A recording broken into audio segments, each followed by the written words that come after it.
여러분들이 잘 아시는 대로 사도 베드로가 기록했고, 베드로는 AD 약 62년경부터 로마에 체류했습니다.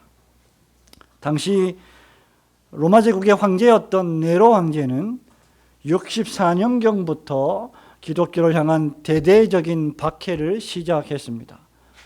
네로 황제의 치세가 불안정했고 그 지도력이 흔들렸습니다. 그리고 AD 64년에는 급기야 로마에 대화재가 발생한 연도이기도 합니다.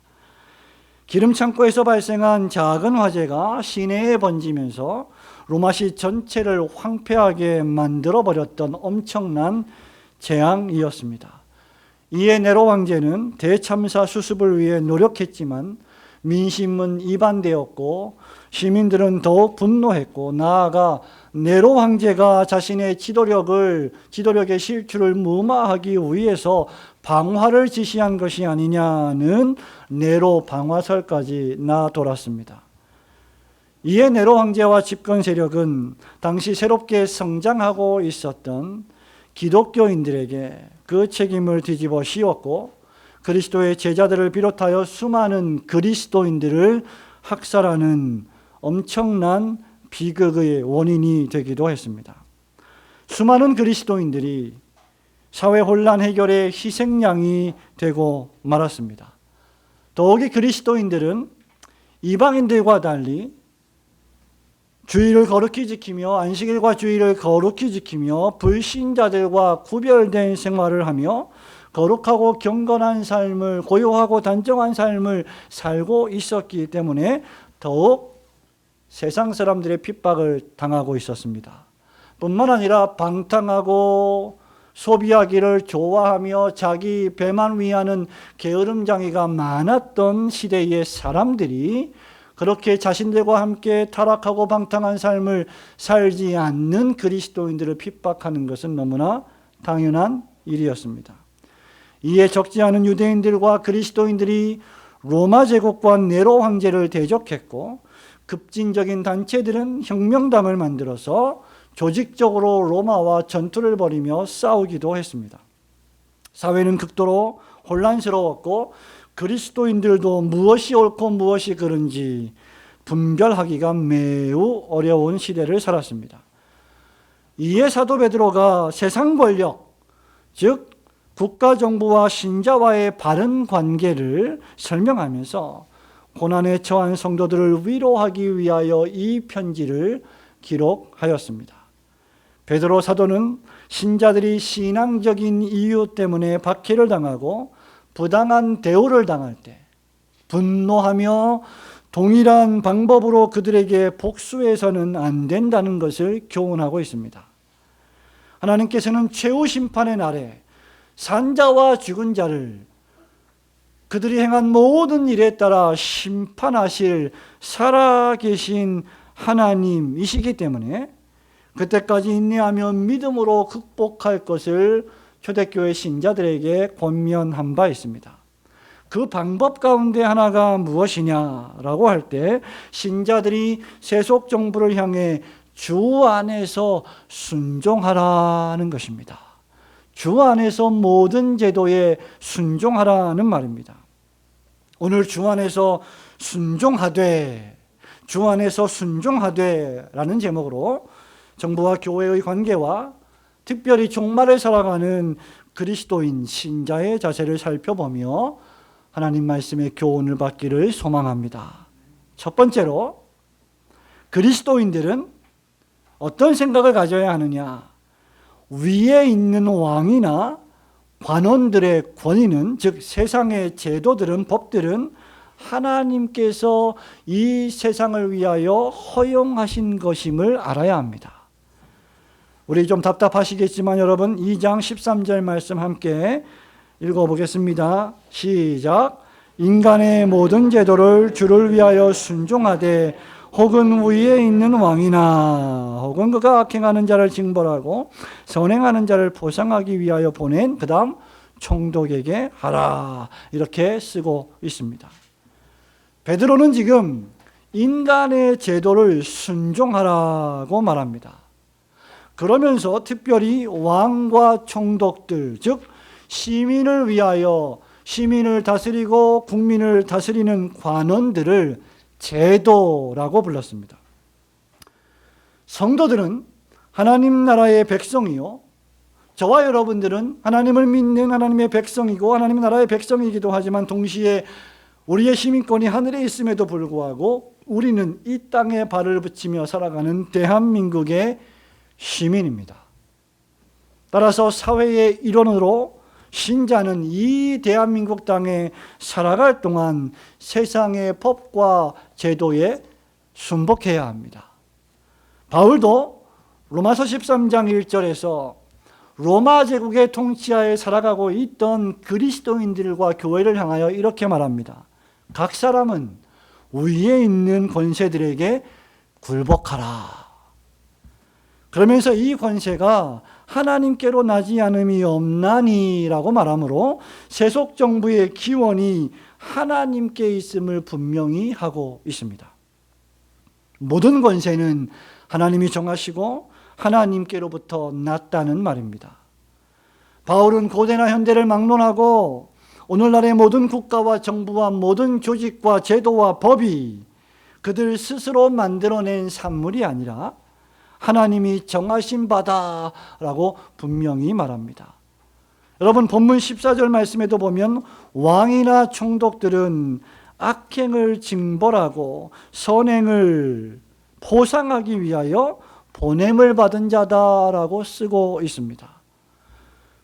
국가위정자를 다루는 우리 대한예수교 장로회 고신의 교리표준인 웨스트민스터 신앙고백서 23장 1항에 보면 더할 수 없이 높으신 온 세상의 주인이시자 왕이신 하나님께서는, 여러분 잘 들으셔야 됩니다. 이거 보십시오. 더할 수 없이 높으신 온 세상의 주인이시자 왕이신 하나님께서는, 하나님이 먼저 나오고 그분의 영광과 공공의 선을 위해 국가 위정자를 하나님 아래 그리고 사람들 위에 세우셨다라고 쓰고 있습니다. 여기서 중요한 것은 국가정부나 관원들은 하나님 아래에 있다는 것입니다. 그리고 동시에 사람들 위에 있다는 것입니다. 그들이 관원이 되어 사람들을 다스리지만 그들의 권위와 권세는 언제나 하나님 아래에 있는 것입니다. 그렇다면 그들은 왜 하나님 아래 그리고 사람들 위에 있을까요? 14절에 그 힌트가 있습니다. 그 이유는 무엇입니까? 악행하는 자를 징벌하고 선을 행하는 자를 장려하기 위함입니다. 우리가 이미 공부한 바 있는, 여러분 이미 오래돼서 기억이 가물가물하시겠지만 벨직 신앙고백서 36항은 이를 이렇게 설명합니다. 우리는 인간의 타락 때문에 은혜로우신 하나님께서 왕들과 군주들과 공직자들을 임명하셨다는 것을 믿습니다. 말하자면 하나님께서 반역하여 범죄한 인간의 타락으로 말미암아 그 타락한 죄인을 통치하기 위한 왕과 국가와 법과 제도가 필요하게 되었다는 말입니다. 인간의 타락으로 말미암아 반역이 발생했고 사회의 질서가 깨졌으며 그 결과 타락과 방탕함이 출현했습니다. 그래서 하나님은 한편으로는 범죄를 처벌하시고 다른 한편으로는 열심히 선을 행하는 신자들과 시민들을 보호하시려고 권세자들을 임명하시고 그들에게 칼의 권위, 통치의 권위를 허락해 주신 것입니다. 구약에도 보면 이스라엘에 왕이 있었습니다. 신약에서도 국가와 통치자들이 있었습니다. 우리 주님도 가이사의 것은 가이사에게 라고 말씀을 하셨습니다. 다니엘은 다니엘서 2장 20절에서 영원부터 영원까지 하나님을 찬양하면서 21절에서 그는 때와 계절을 바꾸시며 왕들을 폐하시고 왕들을 세우시는 분이시다 라고 말씀하고 있습니다. 우리가 국가와 정부의 법과 정책을 따르고 지켜야 할 기본적인 이유는 하나님께서 그들에게 신적 기원의 권위를 부여하셨기 때문입니다. 오늘날의 국가는 그 기원을 국민에게 둡니다. 우리 헌법에도 국가는 국민에게 봉사해야 하는데 그 이유는 정부가 국민들로부터 나오기 때문이라고 말합니다. 그러나 바울은 모든 권세가 사람이 아니라 하나님이 세우신 것이다 라고 선포합니다. 민주주의는 타락한 인간이 만들어낸 지상의 최고의 정치 체제이지만 본래 진정한 정치는 사람들이 하나님을 경외하고 하나님의 법을 지키며 살아갈 때 하나님이 다스리시는 신정 정치입니다. 하나님이야말로 모든 왕 중에 왕이 되십니다. 성도 여러분, 타락한 인간의 습성 가운데 하나가 무엇입니까? 그것은 바로 자기 위에 권위를 두기 싫어하는 겁니다. 자기에게 누군가 명령하는 것을 싫어하는 것입니다. 자기에게 누군가 잔소리하는 것을 싫어하는 것입니다. 자기에게 누군가 말을 해서 그 말을 지키라고 순종하라고 말하는 것을 싫어합니다. 타락한 인간의 문화는 자기 자신이 스스로가 왕이 되려 하기 때문이죠. 만일 인간이 정부와 권위를 무시하고 마음대로 행한다면 이 세상에는 끊임없는 무질서와 혼란과 파괴가 발생할 것입니다. 그러므로 국가가 없는, 법과 제도가 없는 죄의 억제는 상상할 수가 없습니다. 잘 생각해 보십시오. 하나님의 말씀의 선포, 하나님의 말씀의 통치, 하나님의 말씀인 성경과 교리로부터 오는 권징의 행사가 없는 교회는 생각할 수 없습니다.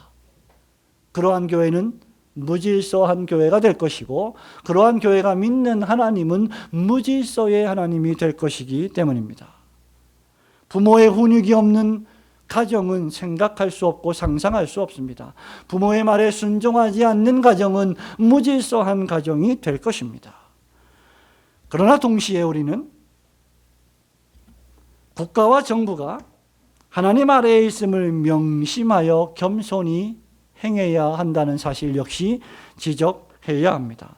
우리가 국가와 정부를 존중하고 공직자들의 권위를 인정하는 것은 모든 권세가 하나님으로부터 왔음을 고백하는 믿음의 행위입니다. 마찬가지로 국가 정부와 모든 공직자들은 그들이 받은 공권력이 그들 스스로에게 나온 것이 아니라 하나님께서 악을 징벌하고 선을 장려하기 위해 주신 신적권이라는 생각을 가지고 겸손히 그런 공권력을 행사해야 한다는 말입니다.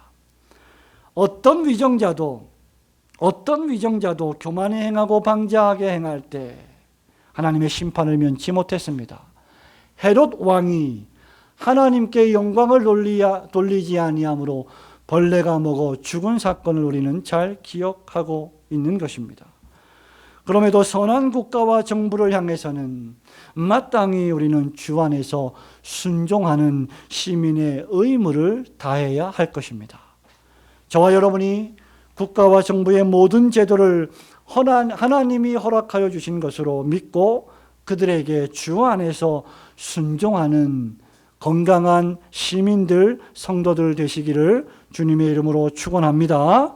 둘째로 주 안에서 순종하되, 이 말씀의 두 번째 의미는 하나님 아래에 있는 국가와 정부는 하나님의 구속기관인 교회를 보호해야 할 직무가 있다는 사실을 우리는 깨달아야 하고 동시에 이것을 국가 정부에 요구할 의무가 있는 것입니다. 여러분 14절 말씀을 우리 한 번 더 천천히 읽어보겠습니다. 혹은 그가 시작.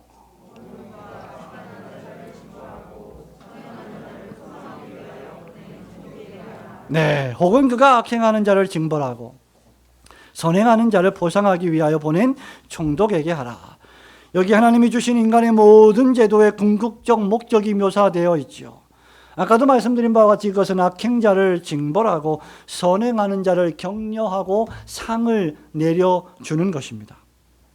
또한 국가와 정부에 대한 가장 대표적인 구절은 로마서 13장에 있죠. 로마서 13장 4절은 국가 정부를 하나님의 사자다라고 묘사하면서 하나님이 보내신 자들이다, 하나님의 사역자들이다 이렇게 말하면서 우리들에게 선을 이루는 자라고 말하고 있습니다. 그러므로 선을 행하지 않고 악을 행하는 자들은 국가와 정부를 두려워해야 합니다. 살인을 저지르고 남의 것을 도둑질하고 사기를 친다면 그는 국가 공권력의 엄중한 처벌을 받기를 두려워해야 한다는 것입니다.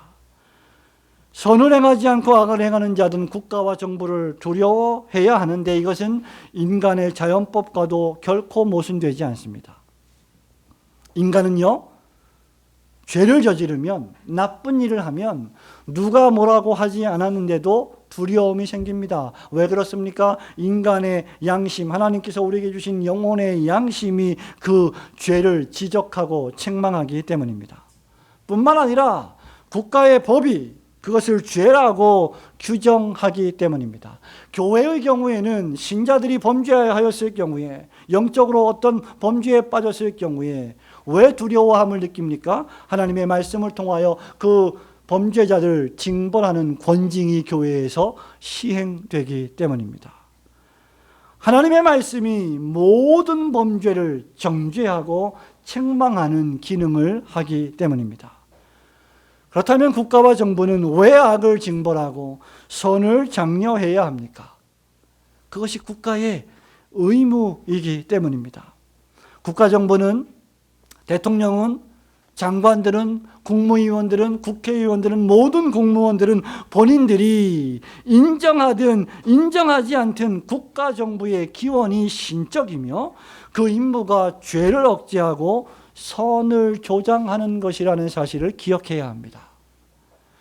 워스트민스터 신앙고백서 23장 1항이 국가 위정자를 하나님의 영광과 공공의 선을 위해 세우셨다고 말했습니다. 그리고 이를 위하여 위정자들에게 칼의 권세를 주셔서 선한 사람들은 보호하고 격려하며 악한 사람들은 징벌하게 하신 것입니다. 더 노골적으로 말하면, 더 직설적으로 말하면 우리 대한민국 사회에 억울한 일을 당하는 개인이나 가정이나 사회나 기관이나 단체는 없어야 한다는 것입니다. 그 어떤 역차별도 존재하지 않아야 한다는 말입니다. 그것이 국가가 해야 될 일입니다. 국가정부는 왜 선을 권하고 악을 징벌해야 할까요? 또다시 벨직 신앙고백서 36장은 그 궁극적 목적을 이렇게 말합니다. 그들의 직무는 시민의 복지를 돌보는 것뿐만 아니라 거룩한 사역을 보호하는 것도 포함되고, 여기서 거룩한 사역이란 예배입니다. 설교입니다. 세례와 성찬, 성례를 집례하는 일입니다. 또한 우상숭배와 거짓 예배를 없애고 방지하며 적그리스도의 왕국이 멸망하고 그리스도의 왕국이 촉진되게 하는 것입니다. 그러므로 그들은 하나님의 말씀이 명한 바와 같이 하나님이 모든 사람에게 영광과 경배를 받으실 수 있도록 복음의 말씀을 선포하는 일을 장려해야 하는 것입니다. 성경과 교리에 따르면 국가의 존재 이유 가운데 하나가 바로 교회의 보호에 있는 것입니다. 세속 정부와 세속 국가가 그것을 인정하지 않는다 할지라도 하나님이 그들에게 권위를 주신 그 궁극적 목적은 바로 이것 때문입니다. 하나님께서 국가 권력을 주신 이유는 법과 정책을 시행하여 하나님의 뜻에 따른 공공 질서를 지키는 것인데, 여기에는 선을 장려하고 악을 징벌하는 일이 포함됩니다. 이런 공공 질서 회복의 일은 정확히 교회를 보호하는 일이라고 할 수 있을 것입니다. 말하자면 지금 지자체와 정부가 코로나 바이러스를 퇴치하고 더 이상 전염의 확산을 막기 위해서 사회적 거리 두기를 원하며 여러 가지 제한과 금지의 명령을 발동하는 것은 궁극적으로 교회를 보호하는 일이 될 수도 있다는 것입니다. 그러나 그것을 시행할 때 국가 정부는 형평성 있게 시행해야 하며 그 어떤 개인과 그 어떤 단체도 이 일로 말미암아 차별을 받아서는 안 되며 매우 일관성 있는 정책으로 이 일을 시행해야 될 책무가 있습니다. 왜냐하면 교회의 사명이 하나님의 말씀의 뜻에 따라 죄와 악을 억제하고 선을 보호하는 것이기 때문입니다. 교회는 복음의 말씀을 선포하며 모든 사람으로 하여금 그들의 존재 목적인 하나님께 영광을 돌리게 합니다. 교회는 이를 통하여 진리의 말씀을 보호하며 하나님의 영광을 최우선의 목적으로 삼습니다. 따라서 정부가 이런 교회를 보호하는 것은 모든 사람으로 하여금 하나님을 섬기고 고요하고 단정한 가운데 하나님께 영광을 돌리게 하시려는 하나님의 뜻에 부합되는 일인 것입니다. 이런 방식으로 공공질서가 유지될 때 교회는 모든 경건과 정직함 가운데 평화롭게 생활하게 되는 것입니다. 정부는 그렇기 때문에 교회가 예배하고 설교하고 복음을 전도할 사명을 수행함에 있어서 꺼리끼는 것이 없게 해야 합니다. 교회는 복음 전도와 설교를 통하여 선을 장려하고 악을 억제하면서 국가의 시책에 최대한 협력하고 도와야 합니다. 바울도 정부의 역할에 대하여 설명하면서 본문 3절과 4절에서 계속 강조하는 것이 바로 선의 장려와 악의 형벌입니다. 따라서 정부는 법과 제도와 정책을 통하여 공공질서에 있어서의 선을 장려하고 악을 제재해야 할 것입니다. 교회는 구원의 복음을 선포함으로 흑암의 공중권세 잡은 자들에게 사로잡힌 죄인들을 구원하여 하나님의 나라의 자녀가 되게 함으로 영적 세계에서의 죄와 악을 심판하고 선을 장려합니다. 이런 방식으로 교회가 할 일을, 정부가 할 일을 각각 하나님이 주신 권세의 범위와 한도 내에서 수행해야 할 때 교회와 국가와 교회는 매우 아름다운 관계, 매우 바람직한 관계로 발전하게 되는 것입니다. 따라서 국가정부는 웨스트민스터 신앙고백서 23장 3항이 말하는 것처럼 말씀을 전하고 성례를 집행하는 권한과 천국 열쇠의 권세를 취해서는 안 되는 것입니다. 도리어 국가 위정자는 신성 모독과 이단을 억제하는 일에 힘을 쏟아야 합니다. 현재 한국 사회에 큰 무리를 일으키고 가정을 파탄내며 가정을 깨뜨리고 정통교회를 와해시키고 거짓말을 일삼는 이단 사이비 신천지 집단은 명백한 이단입니다. 국가 위정자의 직무 가운데 하나는 이런 이단과 신성모독을 제거하는 것입니다. 공권력을 사용하는 일은 바로 이 일에 필요한 것입니다. 그동안 한국교회는 수없이 신천지의 이단성, 신천지의 폐해, 밀교 집단이니 신천지 때문에 발생한 수많은 피해들을 국가정부에 고발했고 많은 비판을 가해왔습니다. 국가정부는 이런 교회의 목소리에 귀를 기울여야 합니다. 또한 참된 교회는 정부가 하나님이 주신 권위를 그 뜻에 맞게 수행하고 아울러 구속기관이 교회를 보호할 수 있도록 늘 협력하며 기도해야 할 것입니다.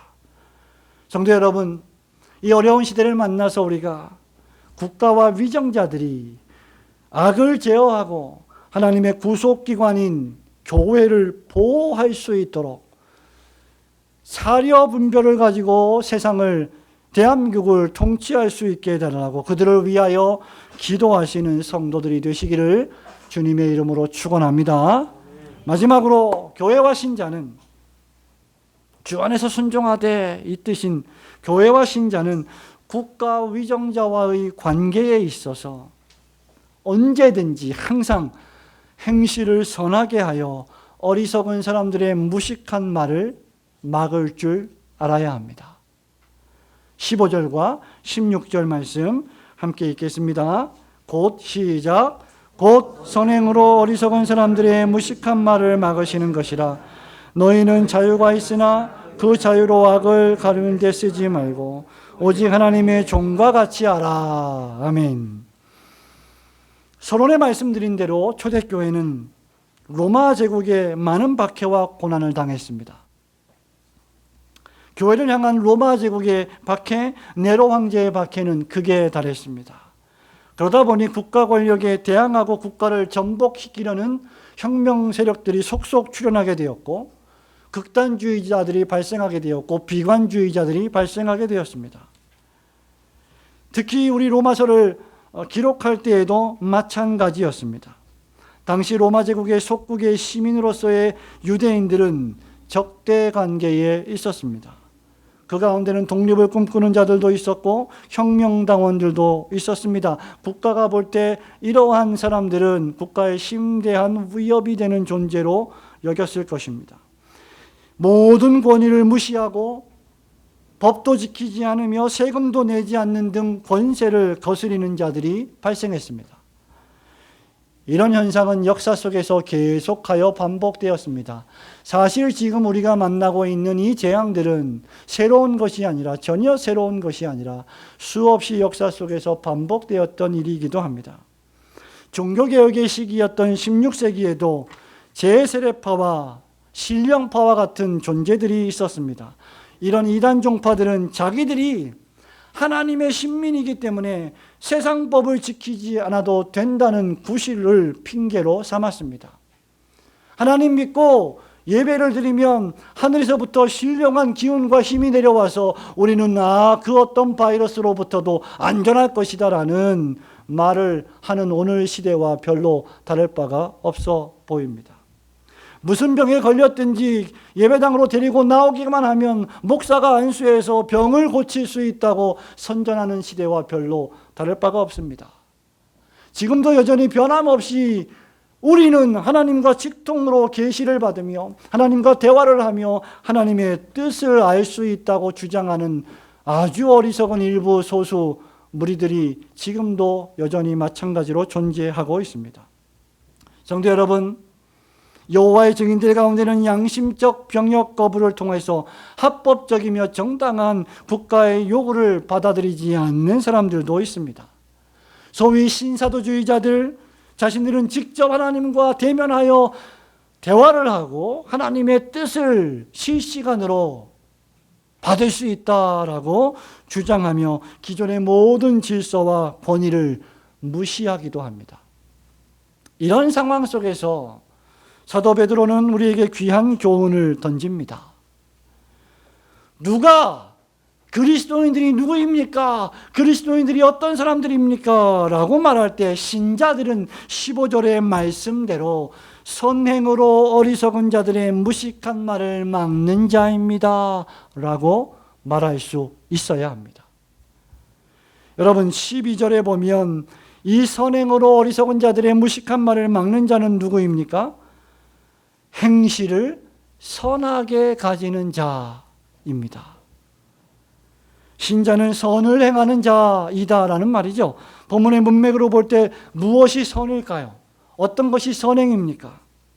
18절 말씀처럼 종들이 주인들에게 복종하는 것이 선입니다. 오늘 본문의 말씀처럼 국가 위정자들의 권세와 제도에 순복하는 것이 선행입니다. 3장에 있는 말씀처럼 아내들이 남편에게 순종하는 것이 선행입니다. 3장 8절의 말씀처럼 형제를 사랑하고 불쌍히 여기는 것이 선행입니다. 3장 13절 말씀처럼 열심히 선을 행하며 그리스도인으로서 핍박을 당하고 고난을 받는 것이 선행입니다. 여기에 국가 위정자들의 권세에 순종하는 것이 포함되어 있는 것이죠. 벨직 신앙고에서 36항은 계속해서 이렇게 말합니다. 더욱이 모든 사람들은 자신의 사회적 신분이나 조건이나 계급을 막론하고 공직자들에게 복종해야 하며 세금을 내고 존경과 존중으로 그들을 대하고 하나님의 말씀과 위배되지 않는 모든 일에 있어서 그들에게 순종해야 합니다. 하나님의 말씀에 위배되지 않는 모든 일에 순종해야 한다는 것이죠. 웨스트민스터 신앙고백서 23장 4항에서도 위정자들을 위하여 기도하고 그들의 인격을 존경하고 그들에게 세금과 다른 부가금을 납부하고 양심을 위해 그들의 합법적인 명령에 순종하는 것이 국민의 의무입니다 라고 쓰고 있습니다. 그러므로 신자는 기억하십시오. 하나님의 말씀에 위배되지 않는 한 국가정부의 모든 법률과 제도와 정책과 규칙에 순종하는 것입니다. 그래서 우리는 크게 진리의 문제, 구원의 문제가 아니기 때문에 종교인의 세금 납부의 의무도 성실히 수행하도록 결의를 했고 그렇게 시행하고 있는 것입니다. 그러므로 신자는 늘 기억해야 합니다. 말씀에 위배되는가 위배되지 않는가를 분별할 수 있어야 한다는 것이죠. 그리고 위배되지 않는다면 그 모든 법률 조항들은 합법적인 것입니다. 여러분, 우리가 내는 세금은 무엇입니까? 정부와 국가와 사회를 다스리는 자금입니다. 그러므로 세금을 내지 않는다면 자금을 내는 일에 죄를 저지르는 것과 마찬가지입니다. 우리는 합당하게 세금을 내면서 한편으로는 국가의 시민으로서의 의무와 다른 한편으로는 정부가 교회를 보호하는 일에 공헌하는 것이죠. 또한 신앙고백서는 공직자들을 존중하고 존경하라고 말합니다. 어느 국가이든지 조직이든지 공직자들이 무시된다면 그 정부와 조직은 와해되고 말 것입니다. 서울시와 경기도가 지금 행정명령을 내리겠다고 검토하겠다고 말하면서 보건당국의 직원들과 경찰 인원들을 모두 동원해서 교회 예배를 드리고 있는지를 감찰 나온다고 합니다. 그래서 우리 교회는 지자체가 제시한 7가지의 수칙을 최대한 지키면서 정말 지킬 수 없는 불가피한 일들은 어쩔 수 없지만 최대한 지키면서 예배를 드리고 있습니다. 그리고 우리 예배당 정문에 우리 교회를 방문해 주신 공무원들을 환영합니다 이렇게 쓰고 우리는 7가지의 수칙을 다 지키면서 지금 예배를 드리고 있습니다. 그리고 예배 중에는 그 어떤 일도 예배를 방해할 수 없습니다. 용무가 있으신 분들은 예배 전과 예배 후에 방문해 주시기 바랍니다 라는 공지문을 예배당 정문에 붙여 놓았습니다. 여러분, 이것이 우리는 국가공무원들을 존중하는 자세입니다. 국가공무원들과 싸울 이유가 없습니다. 국가공무원들을 박대할 이유가 없습니다. 그들도 명령을 받고 오는 것 아니겠습니까? 오늘날 우리는 실로 모든 국면에서 현저하게 실추된 권위를 목도하며 살아가고 있습니다. 교회가 국가의 권위를 무시한다면 국가는 교회의 권위를 인정하지 않게 될 것입니다. 그러므로 바로 이런 때에 신자들은 더욱더 하나님을 경배하는 일에 위배되지 않는 한도 내에서 공직자들과 권위자들을 존경하며 존중하며 대해야 할 것입니다. 하지만 시민정부가 하나님이 부여하신 권위와 목적을 저버리고 교회를 탄압하거나 또는 하나님의 말씀을 위배되는 법률을 제정하고 시행하려 할 때에는 신자들이 분연히 저항해야 합니다. 그것은 정부의 목적과도 부합되지 않으며 도리어 하나님의 뜻을 대적하는 것이기 때문입니다. 다니엘은 느부갓네살의 어인이 찍힌 것을 알고도 하나님을 경배하는 일을 멈추지 않았습니다. 그 결과 그는 사자굴에 던짐을 당하는 고난을 받아야 했습니다. 불과채 100년도 되지 않은 우리나라를 생각해 보십시오.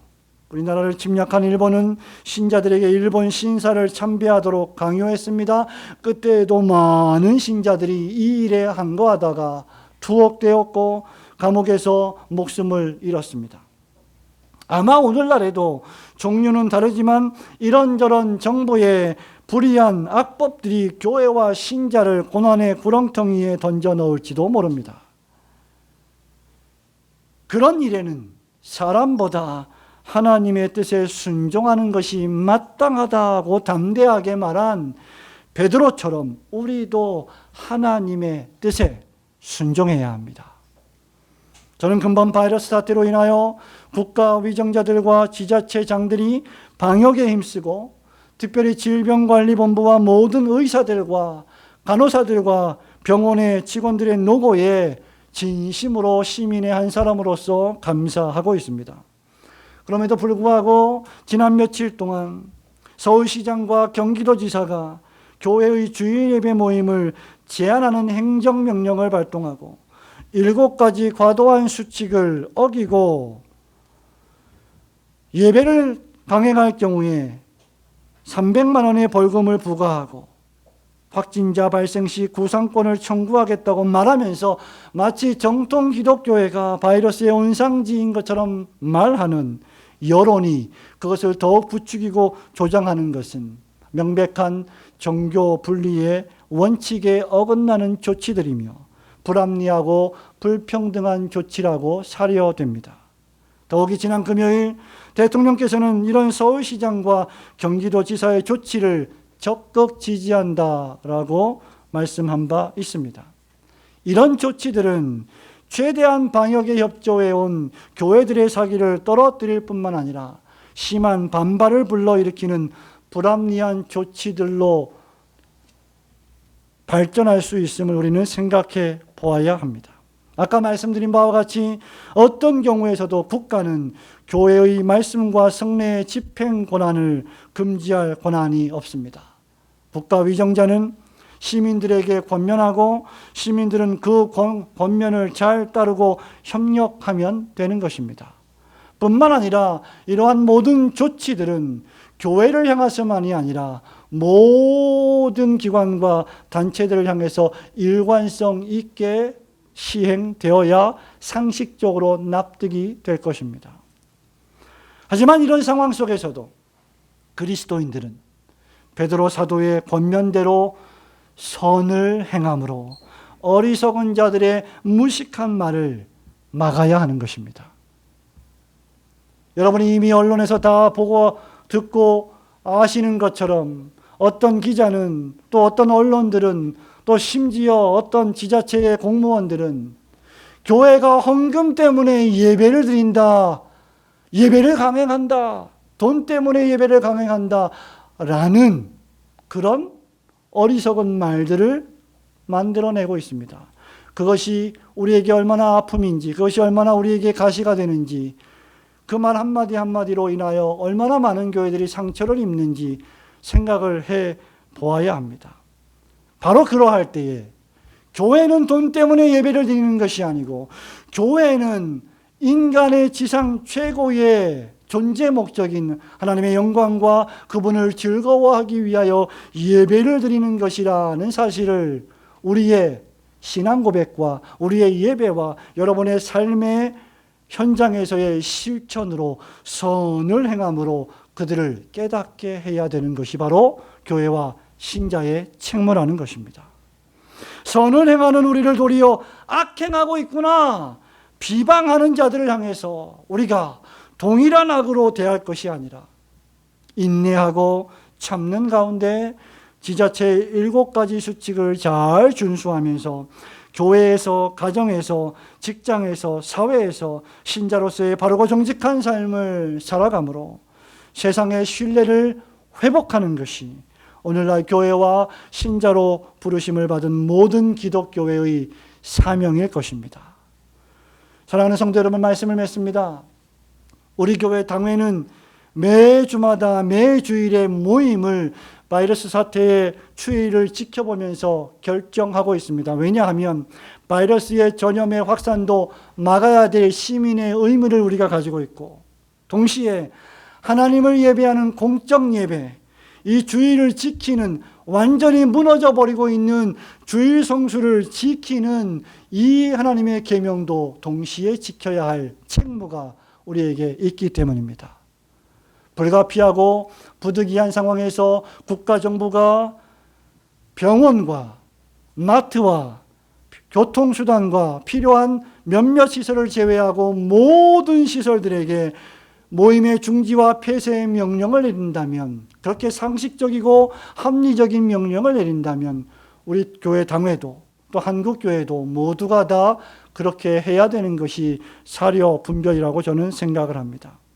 교회나 신자는 혁명당원이 결코 아닙니다. 하나님께서 세우신 권세와 공직자들의 권위를 무시하고 예의범절을 혼란하게 하는 사람들이 결코 아닙니다. 오늘날 몇몇 비정상적인 교회의 행태들, 그리고 선을 행함으로 모범을 보이지 못하는 교회들로 말미암아 절대 다수의 교회들이 피난을 당하고 있습니다. 한국 교회가 얼마나 착한지 그들의 문제가 전부 나의 문제입니다, 우리의 문제입니다, 우리의 잘못입니다 라고 말할 정도입니다. 정말 착하고 착한 교회라고 저는 생각을 합니다. 베드로 사도는 베드로후서 2장 10절에서 이런 몇몇 잘못된 비정상적인 행태들을 이렇게 말합니다. 육체를 따라 더러운 정욕 가운데서 행하며 주관하는 일을 멸시하는 자들에게는 형벌할 줄 아시느니라. 당돌하고 자긍하며 떨지 않고 영광 있는 자들을 비방하거니와, 이렇게 말했습니다. 이런 자들의 특징은 혁명적이며 권위를 전혀 인정하지 않고 하나님과 사람 앞에서 마땅히 행해야 할 의무 역시 수행하지 않습니다. 우리는 전례 없이 혼란한 시대를 살아가고 있습니다. 이러한 때에 국가 위정자와 교회의 참된 관계를 정립하고, 교회도 국가에 대해서 잘 알아야 할 뿐만 아니라 국가 역시 교회에 대해 잘 알아야 할 것을 상호 존중하는 가운데 신앙생활을 영위해야 할 것입니다. 국가와 교회는 대립의 관계가 아니라 상호 협력의 관계에 있어야 합니다. 그리고 이것을 잘 인식하는 것은 교회를 다니는 신자들에게 매우 중요한 일임도 역시 기억해야 할 것입니다. 오늘날 국가는 권선징악을 통하여 겸손히 교회를 보호하고, 교회는 그런 국가 위정자들의 권위에 순종하며 그들을 위해 기도하는 건전하고 건강한 시민으로서의 올고든 교회 성도들이 되시기를 우리 주님의 거룩하신 이름으로 축원합니다. 아멘.